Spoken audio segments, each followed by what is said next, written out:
Students, आज के इस वीडियो में हम लोग पढ़ने वाले हैं मिश्रण का साम्य ताप। क्या पढ़ने वाले हैं स्टूडेंट्स? मिश्रण का साम्य ताप। ओके स्टूडेंट्स, इसके अलावा हम आज के इस वीडियो में हम लोग पढ़ेंगे द्रव्य पदार्थ में जो है ऊष्मीय प्रसार कैसे होता है। ओके स्टूडेंट्स, और उसके अलावा जो है गैसों में ऊष्मीय प्रसार पढ़ेंगे। ठीक है स्टूडेंट्स, तो स्टूडेंट्स टॉपिक शुरू करने से पहले कुछ बातें बता देना चाहता हूँ, है ना।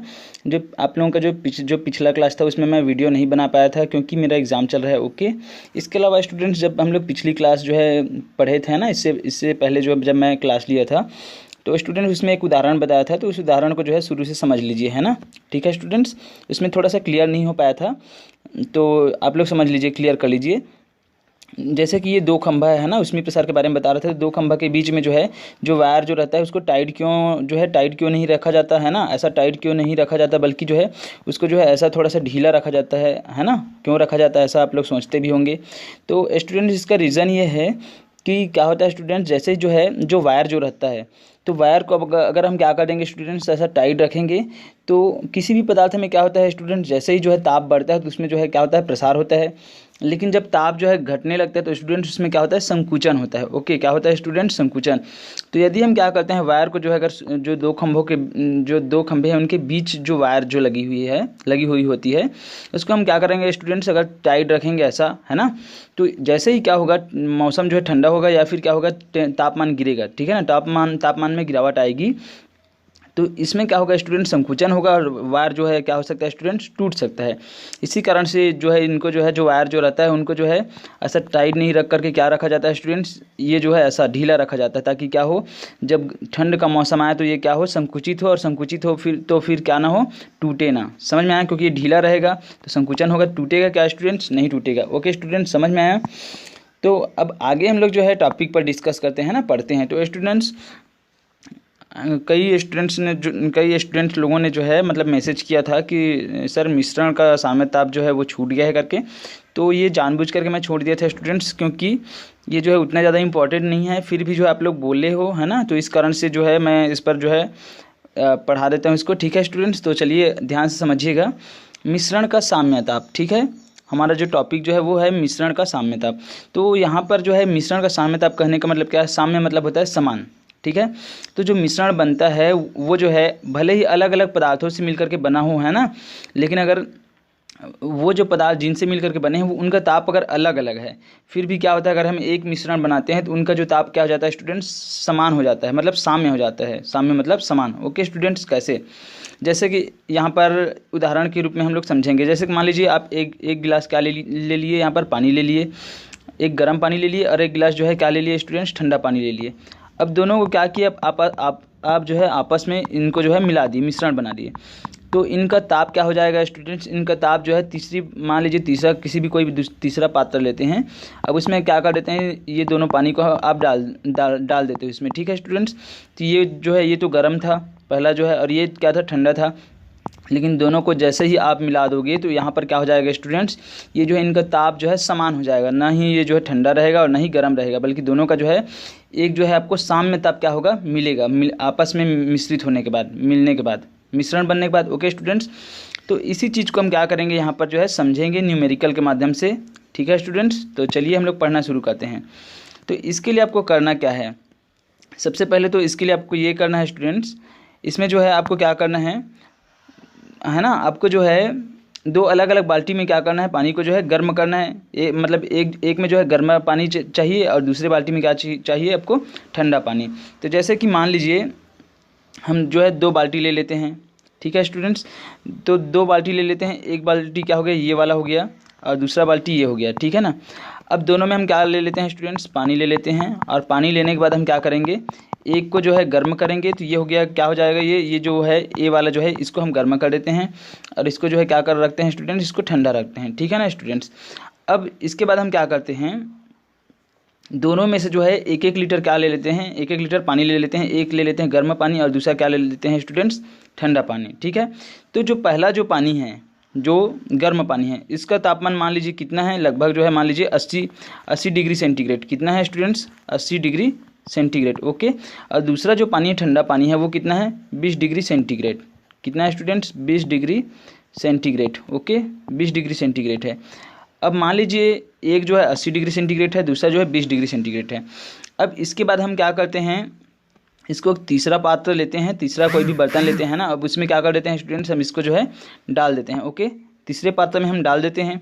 अब डालने के बाद हम देखते हैं स्टूडेंट्स, जो ये जो मिश्रण जो बना तीसरे पात्र में, उसका ताप कितना होता है। ठीक है ना स्टूडेंट्स, तो उसी चीज़ को हम क्या करेंगे यहाँ पर जो है न्यूमेरिकल के माध्यम से जो है निकाल करके देखेंगे कि उसका तापमान कितना है। ठीक है ना, तो चलिए देखते हैं यहाँ पर। तो यहाँ पर सबसे पहले तो जो है हम लोग देखते हैं ये जो दो, चूँकि जो है दो अलग अलग जो है हम क्या ले रहे हैं स्टूडेंट्स, पानी ले रहे हैं। ओके है ना, दो अलग अलग जो है, एक ठंडा और एक गर्म, दो अलग अलग पानी ले रहे हैं। ठीक है, तो 1-1 लीटर। ठीक है ना, एक गर्म पानी जो है 1 लीटर और दूसरा ठंडा पानी जो है 1 लीटर, दोनों को आपस में क्या किए हम लोग मिला दिए। ठीक है, तो अब आगे चलिए देखते हैं, समझते हैं। तो दोनों ही स्थितियों में जो है पानी की विशिष्ट ऊष्मा को क्या मानते हैं, यहाँ पर हम एक ही मानते हैं। क्यों मानते हैं, हम दोनों जो है विशिष्ट ऊष्मा को हम एक ही मानते हैं, क्योंकि दोनों क्या है, पानी ही है, एक ही प्रकार के पदार्थ हैं, तो उनकी विशिष्ट ऊष्मा क्या होगी, एक होगी। इसी कारण से चूँकि मैं बताया था विशिष्ट ऊष्मा को हम एस से डिनोट करते हैं, स्पेशल है ना। तो S1 और S2, चूँकि जो पहली जो बाल्टी है ना, जो पहली जो बाल्टी थी उनका जो है S1 था विशिष्ट ऊष्मा, और दूसरा जो दूसरी जो बाल्टी रखी उसमें जो पानी है उसकी विशिष्ट ऊष्मा S2 मानते हैं। लेकिन इसको जो हम टोटल जो है S मानते हैं। क्यों मानते हैं, क्योंकि दोनों जो है क्या है, पानी ही है। ओके, तो विशिष्ट ऊष्मा क्या होगी, एक ही होगी। ठीक है, ओनली और ओनली S। समझ में आया यहाँ तक। उसके बाद जो मिश्रण जो प्राप्त होता है हमको, जो तीसरी जो बाल्टी लेते हैं, जिसमें हम क्या करते हैं, मिश्रित करते हैं एक गर्म पानी और एक ठंडा पानी, दोनों का 1-1 लीटर लेकर के। तो उसका जो ताप है ना, जो मिश्रण का जो ताप है उसको हम T मान लेते हैं। क्या मान लेते हैं, T। जैसे कि पहला जो था, पहले जो है T1 माने थे, T1 जो है पहला जो बाल्टी होगा, तो पहला जो, जैसे कि एक जो गर्म पानी लिए हैं उसका जो है मान लीजिए प्रारंभिक ताप कितना था, T1 था, और दूसरा जो हम लोग लिए थे उसका तापमान कितना था, T2 था। लेकिन जब हम दोनों को मिश्रित कर देते हैं तो जो तापमान हमको प्राप्त होता है उसको हम क्या मान लेते हैं, T। ओनली और ओनली क्या मान लेते हैं स्टूडेंट्स, T। ओके, समझ में आया। अब इसके बाद क्या करना है आपको, इसके बाद हम लोग देखेंगे यहाँ पर जो है जो वस्तु है ना, तो उस वस्तु के द्वारा जो है ली गई ऊष्मा और दी गई ऊष्मा, इसको जो है सूत्र के माध्यम से हम क्या करेंगे, यहाँ पर हल करेंगे। तो ये जो है, ये जो सूत्र आपको दिखाई दे रहा होगा कि गर्म वस्तु द्वारा ली गई ऊष्मा बराबर M1 इंटू S1 इंटू ताप में कमी। ये कहाँ से आया, तो स्टूडेंट्स हम लोग इससे पहले पढ़े थे, यहाँ पर देख लीजिए, एक बार बता देता हूँ फिर से, है ना। तो जब हम क्या पढ़ रहे थे, हम जो है पढ़ रहे ताप में वृद्धि पढ़ रहे थे, तो यहाँ पर हम लोगों ने पढ़ा था कि वस्तु द्वारा, यहाँ पर देखिए, वस्तु द्वारा ली गई ऊष्मा और दी गई ऊष्मा जो है किन किन बातों पर निर्भर करती है। तो पहला तो वस्तु के द्रव्यमान पर निर्भर करता है, M पर, है ना। और दूसरा जो है वस्तु के ताप में हुए परिवर्तन पर निर्भर करता है, और तीसरा वस्तु के पदार्थ की प्रकृति पर। ओके स्टूडेंट्स, और इस आधार पर हम लोगों ने जो है यहाँ पर सूत्र प्राप्त किया था, ऊष्मा, है ना, किसी वस्तु के द्वारा ली गई अथवा दी गई ऊष्मा जो है उसका सूत्र क्या होता है यहाँ पर students, Q equal to M into S into del T. Okay students, तो इसी सूत्र के आधार पर हम क्या करेंगे, वहाँ पर वस्तु के द्वारा दी गई अथवा ली गई ऊष्मा को क्या करेंगे, ज्ञात करेंगे। ठीक है, तो चलिए हम लोग समझते हैं। तो यहाँ पर देखिए स्टूडेंट्स, आपका जो है यहाँ पर दिखाई दे रहा होगा, है ना। तो जो गर्म वस्तु द्वारा जो दी गई ऊष्मा है, चूँकि वो गर्म वस्तु है, एक जो पानी था वो गर्म था, है ना, गर्म था, तो गर्म वस्तु द्वारा दी गई ऊष्मा क्या होगा, तो M1 इंटू S1 इंटू ताप में कमी। ठीक है ना, तो हम लोग देखे थे M1 क्या है, यहाँ पर M1 जो है स्टूडेंट्स, उसका जो है, जो 1 लीटर हम क्या लिए हैं, गर्म पानी लिए हैं ना। ठीक है, तो गर्म पानी लिए हैं, उसका क्या है, द्रव्यमान है। Okay, M1। S1 क्या है, यहाँ पर ये जो है विशिष्ट ऊष्मा है, S1। समझ में आ रहा है ना। अब ये जो है उसके बाद क्या है, ताप में कमी है, कहाँ से आया, ये सूत्र के द्वारा। ठीक है ना, कि वस्तु द्वारा दी गई ऊष्मा को हम कैसे ज्ञात करेंगे, तो इस सूत्र के द्वारा ज्ञात कर सकते हैं। अभी जो पिछला मैं दिखाया था सूत्र कहाँ से आया। ओके, अब उसके बाद देखिए स्टूडेंट्स, यहाँ पर जो है ये समझ में आ गया होगा, यहाँ पर M1 क्या है, गर्म पानी का द्रव्यमान है ना।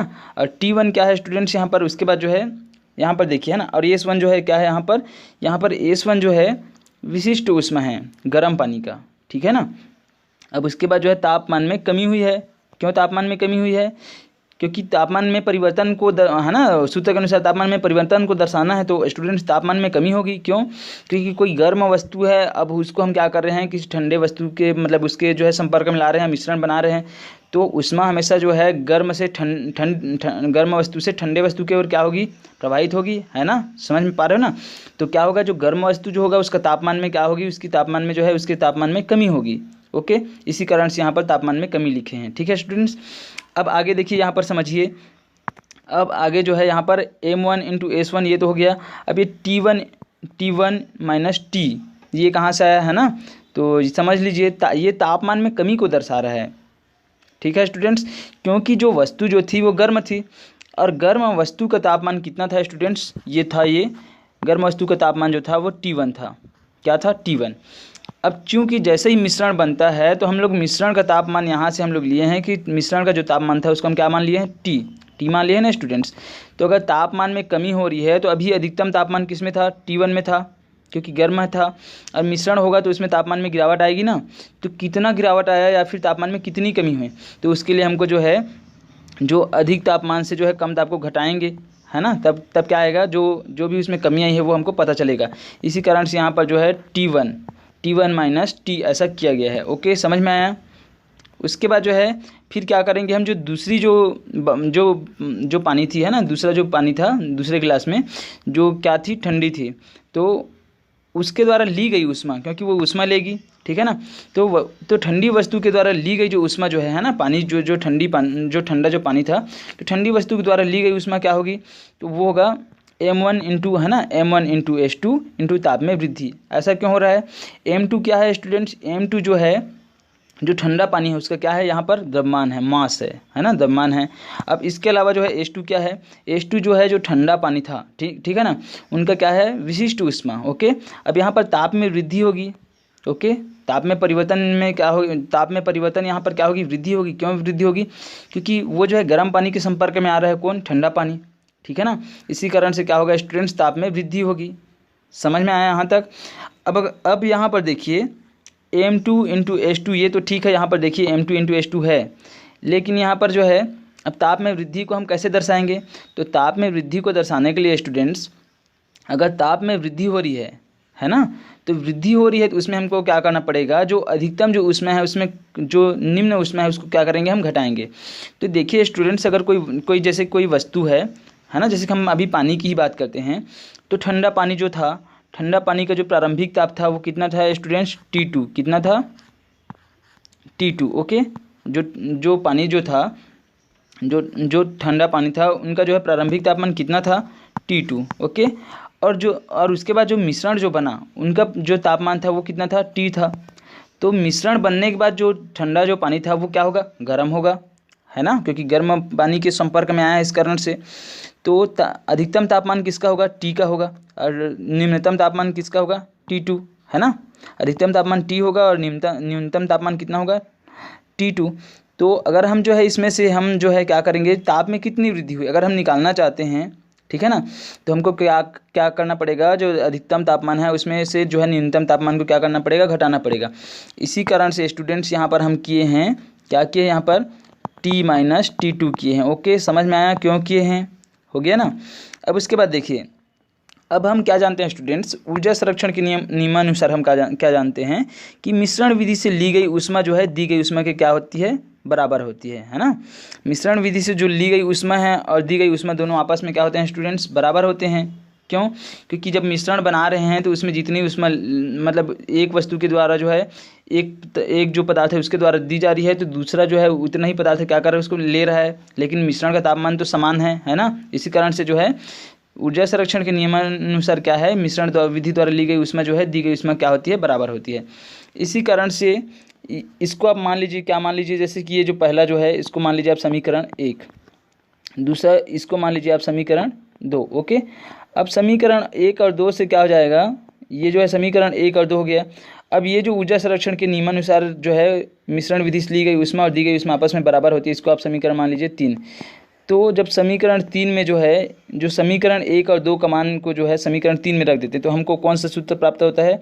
हमको ये वाला समीकरण हमको प्राप्त होता है m1 इंटू S1 और T1 माइनस टी, और इधर जो है m2, है ना, m2 into S2 into T minus T2। Okay, समझ में आया स्टूडेंट्स? अब जैसे ये हो जाता है तो यहाँ पर देखिए हम क्या मान लेते हैं, हम यहाँ पर माने हैं कि जो S1 और S2 यहाँ पर देखिए, ये ऊपर में दिख रहा है आपको, है ना। तो यहाँ पर आप लोग जो है ऊपर में देखिए, ये जो है जो विशिष्ट उसमें है, हम क्या मान लेते हैं, चूँकि दोनों क्या है, पानी है, तो इनका विशिष्ट उसमें क्या होगा, समान होगा। इसलिए हम S1 S2 नहीं मान कर क्या मानते हैं, उसको जो है केवल और केवल S मानते हैं। क्या मानते हैं स्टूडेंट्स, S मानते हैं। तो मतलब दोनों आपस में बराबर है, S1 और S2 आपस में क्या है, बराबर है ना स्टूडेंट्स। इस कारण से हम दोनों को जो है S1 और S2 की जगह में क्या रख देते हैं, दोनों में हम जो है केवल और केवल S रख देते हैं। ओके स्टूडेंट, समझ में आया। अब जब दोनों साइड जो है समीकरण में S है तो दोनों आपस में क्या हो जाएंगे, कट जाएंगे। ठीक है ना स्टूडेंट, कट जाएंगे। इसी कारण से जो है S जो है यहाँ पर कटा हुआ है। समझ में आया। अब उसके बाद देखिए, यहाँ से जो है अब जैसे ही कटेगा तो हमको कैसा समीकरण प्राप्त होगा, हमको जो है ये वाला जो समीकरण है इसको देखिए, हमको कैसा प्राप्त होगा, M1, ठीक है ना स्टूडेंट्स, M1 और T1 माइनस T, ऐसा समीकरण प्राप्त होगा। बराबर क्या हो जाएगा, इधर जो है M2 जो हो जाएगा, इधर जो हो जाएगा T minus T2। Okay student, समझ में आया। पेन ठीक से चल नहीं पा रहा है, आप लोग जो है समझिएगा जो मैं बताना चाह रहा हूँ, ठीक है। अब इसको आप क्या कर देंगे, गुणा कर देंगे। तो जैसे ही आप गुणा करेंगे स्टूडेंट्स, यहाँ पर देखिए ये वाला जो एम है इसका T1 और T1 माइनस T से करेंगे तो यहाँ पर हो जाएगा M1, है ना, M1 T1 minus M1 T, ऐसा हो जाएगा। और बराबर में क्या हो जाएगा स्टूडेंट्स, इस साइड जो है M2 का जो है फिर से इधर गुणा करेंगे तो ये हो जाएगा M, है ना, यहाँ पर हो जाएगा स्टूडेंट्स M2, ठीक है, M2 T, और ये हो जाएगा minus M2 T2। Okay student, समझ में आया यहाँ तक। अब दोनों को क्या कर देंगे, चूंकि दोनों के बीच में क्या है, माइनस है, तो माइनस जो होगा, माइनस वाला उसको जो है पक्षांतर कर दीजिए, तो ये इस साइड आ जाएगा, तो M1 T1, तो ये जो है इस साइड आ जाएगा और ये जो है उस साइड चला जाएगा। ठीक है ना स्टूडेंट्स। तो इस प्रकार से आपको क्या प्राप्त होगा, आपको जो है एक जो है समीकरण प्राप्त हो जाएगा। और समीकरण प्राप्त होने के बाद आप क्या करेंगे, वहाँ से जो है टी को जो है कॉमन निकाल लेंगे, और टी को कॉमन निकालने के बाद आप साम्य ताप निकाल सकते हैं। ये जो टी जो साम्य ताप है, मिश्रण का ताप है, इसको आप क्या करेंगे, जब आप टी को कॉमन निकालने के बाद जो है पक्षांतर करके हल करेंगे तो आपको ये वाला जो समीकरण जो है, ये जो है आपको क्या हो जाएगा, प्राप्त हो जाएगा स्टूडेंट्स। ओके, ये वाला जो समीकरण है ये आपको क्या हो जाएंगे, प्राप्त हो जाएंगे। अब प्राप्त होने के बाद देखिए स्टूडेंट्स, यहाँ पर जो है ये जो M1 है, ठीक है ना, M1 और T1 और प्लस M2 T2। तो M1 जो है क्या है, M1 जो है जो गर्म पानी था, है ना, उनका क्या है, द्रव्यमान है। तो 1-1 लीटर लिए थे, तो जो द्रव्यमान है उनको हम जो है इकाई ले लेते हैं, 1-1 लीटर, है ना, तो 1 रखे हैं। अब T1 क्या है, T1 जो है ताप है, किसका ताप है, जो गर्म जो पानी था उनका ताप है। तो 80 डिग्री सेंटीग्रेड, तो 80 यहाँ पर रख दिए। और इसके अलावा जो M2 जो है स्टूडेंट्स, तो M2 जो है वो भी क्या है, वो जो ठंडा पानी है उसका द्रव्यमान है, तो M2 को भी हम इकाई ले लिए क्योंकि 1 लीटर लिए थे इस कारण से। और T2 क्या है, यहाँ पर T2 जो है स्टूडेंट्स, यहाँ पर जो है 20 डिग्री सेंटीग्रेड है, मतलब जो ठंडा पानी था उनका तापमान है। अब नीचे में M1 प्लस M2 तो 1-1 लिए हैं, है ना, चूँकि द्रव्यमान है, दोनों को इकाई लिए हैं, 1-1 लिए हैं हम लोग, जो 1-1 लीटर लिए थे इस कारण से। अब दोनों को जैसे ही हम क्या कर देंगे स्टूडेंट्स, यहाँ पर जो है जैसे ही हल करेंगे तो 80 + 20, है ना। अब उसके बाद 80 + 20, उसके बाद जो है 80 धन 20 यहाँ पर करेंगे और 2 करेंगे नीचे में, है ना, तो ये हो जाएगा 100 हो जाएगा। और 100 के बाद जो है जैसे ही 2 से कटाएंगे तो कितना आ जाएगा स्टूडेंट्स, यहाँ पर जो है कितना आएगा, कटाने के बाद 50 आएगा। ओके स्टूडेंट्स, तो इस प्रकार से हम क्या कर सकते हैं, हम जो पानी का जो मिश्रण जो था, है ना, पानी का मिश्रण था, उसका तापमान हम क्या कर लेंगे, ज्ञात कर लेंगे, तो आएगा 50 डिग्री सेंटीग्रेड। ओके, तो ये था स्टूडेंट्स जो मिश्रण जो उसका साम्य ताप। ठीक है, समझ में आया। तो इस प्रकार से आप क्या कर सकते थे, इसको हल कर सकते थे। ओके स्टूडेंट्स, तो चलिए हम लोग जो है अब आगे समझते हैं। ये समझ में आ गया होगा, है ना, उतना ज़्यादा इंपॉर्टेंट नहीं है, लेकिन आपके समझाने के लिए मैं बता रहा था। ठीक है स्टूडेंट्स, समझने के लिए। तो चलिए हम लोग आगे समझते हैं। हम लोग जो है द्रव्य पदार्थ में ऊष्मीय प्रसार कैसे होता है समझते हैं। तो जैसे हम लोग ठोस में जो है देखे थे, ठोस में ऊष्मीय प्रसार देखे थे, है ना, तो आज हम लोग देखने वाले हैं द्रव पदार्थ में ऊष्मीय प्रसार कैसे होता है। तो स्टूडेंट्स, हम जानते हैं कि जो द्रव जो होता है ना, द्रव का जो है एक कोई भी निश्चित आकार नहीं होता है। क्यों नहीं होता है, क्योंकि द्रव में क्या होता है, उनके जो कण होते हैं थोड़े से दूर दूर में होते हैं, है ना। ओके स्टूडेंट, ठोस की तुलना में थोड़े दूर दूर में होते हैं, इस कारण से ये जो है इनका कोई भी आकार निश्चित आकार नहीं होता। हम जिस भी बर्तन में डाल देते हैं ये उन्हीं का जो है आकार जो है ग्रहण कर लेते हैं। ओके स्टूडेंट, समझ में आया। तो इस प्रकार से हम लोग देखते हैं। तो जैसे ही हम क्या करते हैं, हम जो है जो द्रव जो रहता है उसको जैसे ही ऊष्मा देते हैं तो उसमें क्या होता है स्टूडेंट्स, उसमें जो है प्रसार होता है। ठीक है ना, तो प्रसार होता है तो स्टूडेंट्स जिस पात्र में हम रखे रहते हैं उस बर्तन में जो है क्या होता है, सबसे पहले प्रसार होता है, उसके बाद जो है द्रव में ऊष्मा पहुंचती है और उसके बाद जो है उनका क्या होता है, प्रसार होता है। तो इस आधार पर अगर हम देखते हैं स्टूडेंट्स, तो जो द्रव जो होता है उसमें जो है दो प्रकार के क्या होते हैं स्टूडेंट्स, क्योंकि जो द्रव जो होता है उसमें केवल और केवल आयतन प्रसार होते हैं ना। तो इस आधार पर अगर हम देखें स्टूडेंट्स, तो जो प्रसार जो होता है वो दो प्रकार के होते हैं। कितने प्रकार के होते हैं स्टूडेंट्स? दो प्रकार के होते हैं। एक होता है आभासी प्रसार और दूसरा क्या होता है, एक होता है आभासी प्रसार और दूसरा होता है वास्तविक प्रसार। ठीक है ना। तो आभासी प्रसार और वास्तविक प्रसार, तो चलिए समझते हैं हम लोग जो है क्या होता है आभासी प्रसार और क्या होता है वास्तविक प्रसार। यहाँ पर समझ लीजिए आप, जैसे कि यहाँ पर जैसे चित्र के माध्यम से हम लोग देखते हैं, यहाँ पर चित्र के माध्यम से समझिए, है ना, मैं आपको समझा रहा हूँ। जैसे ही क्या होता है, हम किसी वस्तु को जो है, जैसे कि मान लीजिए क्या कि हम एक पात्र ले लिए, क्या कि एक पात्र ले लिए, जैसे कि फ्लास्क ले लिए। अब फ्लास्क में क्या करते हैं स्टूडेंट्स, जैसे ही हम पानी लेते हैं, पानी को भर देते हैं इस फ्लास्क में। ठीक है। अब इस फ्लास्क में पानी भरने के बाद इसमें जो है क्या कर देते हैं, एक पाइप लगा देते हैं, पारदर्शी नली लगा देते हैं। ये जैसे दिख रहा है नली, ये वाला, ये जो ऐसा जो नली दिख रहा है ना, ठीक है ना स्टूडेंट्स, ये नली लगा देते हैं। अब उसके बाद क्या करते हैं स्टूडेंट्स, इसको हम जो है गर्म करते हैं। ठीक है ना। अब जैसे ही गर्म करते हैं, ये चित्र अनुसार आप जमा लेंगे, जमाने के बाद आप क्या करेंगे, इसमें पानी भर दिए रहेंगे, ये जो फ्लास्क है इसमें। उसके बाद जैसे ही हम गर्म करते हैं स्टूडेंट्स, तो शुरू में हम लोग देखते हैं पानी का तल कितना था, शुरू में हम लोग देखते हैं तो ये पानी का तल जो है ए पर था। कहाँ पर था, ये ए पर। ओके स्टूडेंट्स, हम लोग जब शुरू में पानी के तल को देखते हैं इस नली में, तो हमको दिखाई देता है ए पर। कहाँ पर दिखाई देता है, ए पर। लेकिन हम जैसे ही गर्म करते हैं स्टूडेंट्स, जैसे ही इसको फ्लास्क को गर्म करते हैं, तो उसमें सबसे पहले जो है कहाँ पर पहुँचती है, उसमें सबसे पहले ये जो पात्र है फ्लास्क है वहाँ पर पहुँचती है। तो इसमें क्या होता है स्टूडेंट्स, ये जो फ्लास्क है इसमें, ये इस फ्लास्क में क्या होता है, इस फ्लास्क में जो है, इसमें जो है प्रसार होता है, उसमें प्रसार। ओके स्टूडेंट्स, तो जैसे ही इस फ्लास्क का मतलब बर्तन समझ के चलिए, है ना, इस फ्लास्क में क्या होता है, प्रसार होता है। और प्रसार होने के कारण से क्या होता है, पानी का जो तल जो रहता है इस नली में, तो जहाँ पर ये ए चिन्ह ए लिखा हुआ है ना, तो इस ए पर जो है जो रहता है वो कहाँ पर हो जाता है, जैसे ही वो जो है इसमें जो है जैसे ही प्रसार होता है फ्लास्क में, तो वो तल जो है गिर कर कहाँ पर आ जाता है, बी पर। चूँकि हम लोग सामान्य अवस्था में देखे थे कि कहाँ पर था, वो पानी का जो तल था जो था वो था ए पर। ठीक है ना। लेकिन जैसे ही गर्म किए, तो सबसे शुरू में क्या होता है स्टूडेंट्स, ये जो पानी का जो तल जो रहता है, जैसे ही हम गर्म करते हैं तो इस फ्लास्क में क्या होता है, इस फ्लास्क के बर्तन में इसमें जो है प्रसार होता है। प्रसार होने के कारण से ये जो है चूँकि फैलेगा। अब चूँकि यहाँ पर जो फ्लास्क अगर फैलेगा तो पानी का जो तल जो होगा नीचे गिरेगा ना, क्योंकि उसमें फैलाव हो रहा है किसमें, फ्लास्क में। तो अंदर में जो है और उसका जो है आयतन बढ़ेगा, मतलब किसका, जो फ्लास्क है उसका। तो पानी का तल जो है नीचे गिरेगा, क्योंकि और नीचे में जाकर के क्या होगा, उसका जो है तल जो है गिरेगा। तो ये कहाँ पर आ जाता है स्टूडेंट्स, ये जो है जैसे ही हम फ्लास्क को गर्म करते हैं तो जो सामान्य स्थिति में जो तल जो रहता है ए रहता है, वहाँ से जो है बी में नीचे गिर जाता है। उसके बाद फिर से क्या करते हैं स्टूडेंट्स, जैसे ही हम जो है क्या करते हैं, जैसे ही हम गर्म करते हैं और गर्म करते हैं, तो ये जो तल जो रहता है अचानक से क्या होता है, बढ़ करके जो है सी पर पहुँच जाता है। कहाँ पर पहुँच जाता है, सी पर, ऊपर, ए से ऊपर। तो ऐसा क्यों हुआ, ऐसा इसलिए हुआ क्योंकि शुरू में जब जैसे ही हम गर्म कर रहे थे तो फ्लास्क जो था, है ना, ये जो बर्तन था, इसमें क्या हुआ, प्रसार हुआ। और इसमें प्रसार हुआ इस कारण से जो है तल जो है क्या हुआ, नीचे गिरा।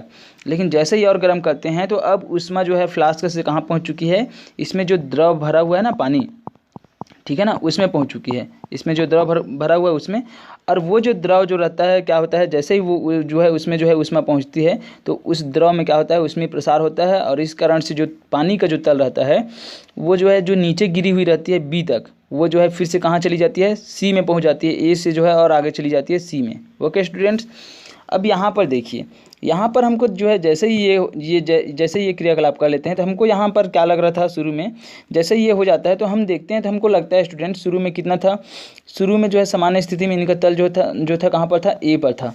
अब हम देखेंगे तो हमको क्या लगेगा स्टूडेंट्स, हमको लगेगा कि इसमें जो हुआ है, जो प्रसार जो हुआ है जो द्रव में, वो कहाँ से हुआ है, ए से केवल और सी तक हुआ है। कहाँ तक हुआ है, ए से सी तक हुआ है। कहाँ तक हुआ है स्टूडेंट्स, ए से सी तक, ये हमको लगेगा।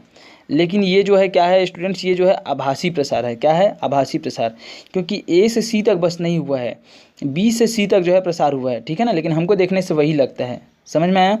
तो ए से सी तक क्या है स्टूडेंट्स, यहाँ पर आभासी प्रसार है। और वास्तविक प्रसार क्या है, वास्तविक प्रसार ये है स्टूडेंट्स, बी से सी तक जो है, बी से सी तक जो है क्या है, बी से सी तक जो है वास्तविक प्रसार है। ओके स्टूडेंट्स, क्यों वास्तविक प्रसार है? क्योंकि जब ये जो फ्लास्क जो था, ये फ्लास्क में जैसे ही इसमें जो है क्या हुआ, प्रसार हुआ, फ्लास्क में जैसे ही प्रसार हुआ, प्रसार होने के बाद वो क्या हुआ स्टूडेंट्स, वो जो है जैसे ही इसमें प्रसार हुआ, प्रसार होने के बाद जैसे ही जो है ऊष्मा जो है द्रव पर पहुंची, तो द्रव में क्या होगा, अब प्रसार होगा, और वो जो है डायरेक्ट कहाँ पर पहुंच गए, सी पर। तो वास्तविक प्रसार जो है बी से सी तक हुआ ना, समझ में आया? तो इस प्रकार से जो है क्या होता है, द्रव में जो है दो प्रकार के प्रसार होते हैं, एक होते हैं वास्तविक प्रसार और दूसरे क्या होते हैं, आभासी प्रसार। समझ में आया यहाँ तक? ठीक है, तो चलिए हम लोग देखते हैं और समझते हैं, ठीक है ना। तो यहाँ पर जो है अब हम क्या करेंगे, अगर हमको जो है क्या करना है, वास्तविक प्रसार हमको प्राप्त करना है ना, कि द्रव में जो है वास्तविक प्रसार कितना हुआ। अक्सर हम क्या कर देते हैं स्टूडेंट्स, जो आभासी जो प्रसार होता है ना, आभासी प्रसार हमको शुरू में दिखाई देता है, और आभासी प्रसार के चक्कर में हम क्या करते हैं, जो बर्तन का जो प्रसार जो रहता है हम उसको जो है नज़रअंदाज कर देते हैं, ठीक है ना, क्योंकि हमको जो है वहीं तक दिखाई देता है, हमको जो है कोई बर्तन है उसमें प्रसार हो रहा है वो थोड़ी दिखाई देगा। तो इसी कारण से हम आभासी प्रसार को ही देख पाते हैं, जबकि वास्तविक प्रसार को नहीं देख पाते। तो यदि हम क्या करते हैं, यदि किसी भी द्रव के वास्तविक प्रसार को हम जो है ज्ञात करना चाहते हैं, तो हम किस प्रकार से जो है हम जो है ज्ञात कर सकते हैं। तो जो द्रव का जो वास्तविक प्रसार होता है स्टूडेंट्स, तो उसको ज्ञात करने के लिए हमको जो है द्रव का जो आभासी प्रसार रहता है उसको और बर्तन में जो प्रसार होता है, दोनों को जब हम आपस में जोड़ देते हैं तो क्या प्राप्त होता है, हमको जो है द्रव का वास्तविक प्रसार हमको क्या होता है स्टूडेंट्स, प्राप्त होता है। ओके, समझ में आया? इसी कारण से यहाँ पर जो है बी प्लस सी है ना, ये बी प्लस सी जो दिया हुआ है A C plus A B, okay, इसी कारण से दिया हुआ है। मतलब बी सी क्या है, वास्तविक प्रसार है, और वास्तविक प्रसार इक्वल टू क्या होगा, द्रव का आभासी प्रसार ए से सी तक, और उसके बाद जो है बर्तन का प्रसार ए बी, ठीक है ना स्टूडेंट्स। अब उसके बाद यहाँ पर जो है कुछ फैक्ट है, यहाँ पर समझ लीजिए, यहाँ पर कि जो द्रव है ना, जो अन्य द्रवों की तरह जो पानी जो है, पानी भी जो है क्या होता है, उसमें जो है गर्म करने में पानी क्या होता है, फैलता है, ठीक है ना, और फैलता है, लेकिन जो है प्राकृतिक रूप से जो पानी जो रहता है वो 0 डिग्री सेंटीग्रेड से 4 डिग्री सेंटीग्रेड के बीच में जो है नहीं फैलता। क्यों नहीं फैलता? क्योंकि ये जो है इनकी जो है प्रकृति है ना, जो पानी जो है 0 डिग्री सेंटीग्रेड से 4 सेंटीग्रेड के बीच में नहीं फैलता, और यही जो इसी कारण से जो ये जो पानी का ये जो गुण है, ये जो जलीय जीवन है उनके लिए जो है वरदान है। क्यों वरदान है स्टूडेंट्स? क्योंकि जैसे यहाँ पर समझ लीजिए, जैसे कि ये जो है, जैसा कि ये जो है मान लीजिए कहीं पर जो है झील है, ठीक है ना, झील में नीचे में जितने भी जीव जंतु हैं वो हैं नीचे में, ठीक है। अब जैसे ही क्या होता है, ऊपर जो है, ऊपर जैसे ही तापमान में क्या होगा, टेम्परेचर में जो है क्या होगा, गिरावट आएगी। तो जैसे ही टेम्परेचर में गिरावट आएगी, और मान लीजिए जो है तापमान क्या हो गया, 4 डिग्री से भी नीचे जाने लगा, 4 डिग्री से भी नीचे जो है पहुंचना शुरू हो गया, 0 डिग्री सेंटीग्रेड पर पहुंचता है, तो ऊपर में क्या होगा स्टूडेंट्स, ऊपर में जो है बर्फ़ जमना शुरू हो जाएगा, ठीक है ना, बर्फ़ जमना शुरू हो जाएगा। लेकिन ये जो पानी जो है वो 0 से 4 डिग्री सेंटीग्रेड के बीच में फैलता नहीं है। और आप जानते हैं कि जब पानी को आप क्या करते हैं, जैसे ही उसको जो है जमाने की कोशिश करते हैं, पानी को है ना ठंडा करते हैं, और वो बर्फ़ के रूप में जमता है, तो क्या होता है, वो जो है फैलता है, उसके आयतन में क्या होती है, वृद्धि होती है ना। इसी कारण से आप क्या करेंगे, अगर एक बॉटल में आप क्या किए, पानी को भर दिए, और बॉटल में पानी भरने के बाद क्या किए, उसको जो है ले करके फ्रिज में रख दिए, फ्रीज़र में, ठीक है ना। तो अगर फुल आप क्या कर देते हैं, पानी को भर देते हैं और ढक्कन को बंद करके रख देते हैं, तो जैसे ही क्या होगा, बर्फ़ के रूप में जमेगा। अगर फुल भर दिए आप पानी को, तो जो बॉटल जो होगा वो क्या हो जाएगा, वो जो है फूट जाएगा, क्रैक हो जाएगा। क्यों क्रैक हो जाएगा? क्योंकि पानी जो है द्रव अवस्था से जैसे ही जो है बर्फ़ की अवस्था में है ना, बर्फ़ की अवस्था में वो जो है, मतलब पानी जो है द्रव अवस्था से ठोस अवस्था में जैसे ही आती है, तो उसके आयतन में क्या हो जाती है स्टूडेंट्स, वृद्धि हो जाती है। और आयतन में वृद्धि होने के कारण से मतलब वो फैल जाती है। इस कारण से जो बॉटल जो रहता है उसमें क्रैक हो जाता है ना, फूट जाता है वो जो है। ओके स्टूडेंट्स, समझ में आया? तो इस प्रकार से अगर हम देखें तो जैसे जो पानी जो है वो 0 डिग्री सेंटीग्रेड से 4 डिग्री सेंटीग्रेड के बीच में नहीं फैलता है। तो इसी कारण से जब ऊपर का तापमान जैसे ही जो है क्या हो जाता है, डाउन हो जाता है, तो नीचे का जो ताप जो रहता है 0 से 4 डिग्री सेंटीग्रेड के बीच में जो है फैलता नहीं है पानी। इसी कारण से वो जम नहीं पाता है। और इसी कारण से क्या होता है, जो झील है या फिर समुद्र है या फिर जहाँ पर भी हो है ना, नदी है या तालाब है, तो वहाँ का पानी अगर 0 डिग्री सेंटीग्रेड से नीचे चले जाता है, वहाँ पर का जो वातावरण का तापमान, फिर भी नीचे का पानी जो है जमता नहीं है इसी कारण से। और इसी कारण से जो ये जो ऊपर का बर्फ़ जो रहता है वो तैरते रहता है पानी के ऊपर में, और नीचे जो है पानी जो है गर्म रहता है। क्योंकि बर्फ़ जो होता है क्या होता है, ऊष्मा का कुचालक होता है, मतलब ऊष्मा जो है आर पार नहीं हो सकती। तो नीचे का जो नीचे जो ऊष्मा रहती है पानी के अंदर, पानी में, वो जो है बाहर नहीं निकल पाती, और नीचे का पानी हमेशा क्या बना रहता है, गर्म बना रहता है। इसी कारण से जो है वो पानी जो है जमता नहीं है, क्योंकि उसमें फैलाव नहीं हो पाता है ना। जो पानी जो है वो फैलता नहीं है गर्म।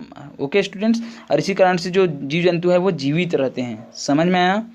तो ये जो था क्या है, 0 से 4 डिग्री सेंटीग्रेड के बीच में जो है पानी नहीं फैलता है। ये जो है जलीय जीव जंतुओं के लिए इसी कारण से क्या है, वरदान है। ओके स्टूडेंट्स, तो आशा करता हूँ आप लोगों को जो है समझ में आया होगा द्रव में जो है ऊष्मीय प्रसार जो है। ओके स्टूडेंट्स, तो